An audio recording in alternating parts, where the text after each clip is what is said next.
समस्त को नमस्कार। मु गोटे पद पढ़ी आपण मैंने ध्यान देवे। लूक 4 पर्व 5 पद।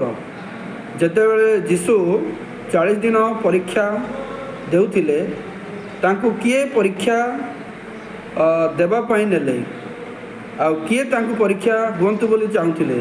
5 पद। आउ से ताहांकु ऊपर को घेनी जाई एक मुहूर्त मध्यरे पृथ्वीर समस्त राज्य ताहांकु देखाइला।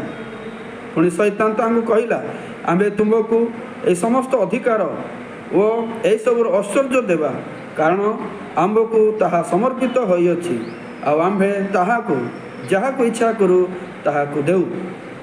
एटे लेखा अछि शैतान जीशुंकु घेनी जाई, माने जीशुंकु शैतान नेला बोली लिखाई। जीशुंकु शैतान केमती प्रकार नहीं पारला। आ गोटे पद 9 पद। पुणी से ताहांकु जेरूशलेम को घेनी जाई मंदिरर छात पर ठिया कराई ताहांकु कहिला, तुमे जेबे ईश्वरंक पुत्र तेबे एठारु तळकु डेई पड़। एटा आउरी लेखा आइछि शैतान जीशुंकु जेरूशलेम को नेला एवं ठिया करैला एवं कहिला, तुमे जदि ईश्वरंकर पुत्र तेबे डेई पड़।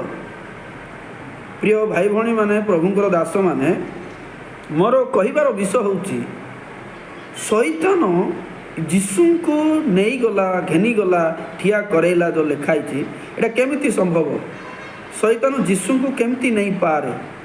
जीशु को से नेला केमिति? आ जीशु तार कथा मानिले कौन पाई? आ जीशु कौन शैतान ठारू कम कि?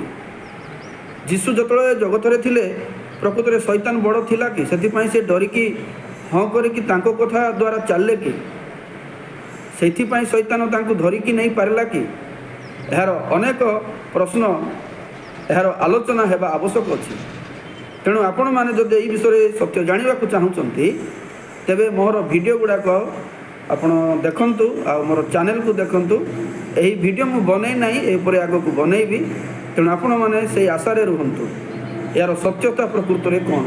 शैतान केमती जीशु को नहीं पारिला, ए परे आगो को आमे आलोचना करिबा। आज एतिकी रहुचे। नमस्कार।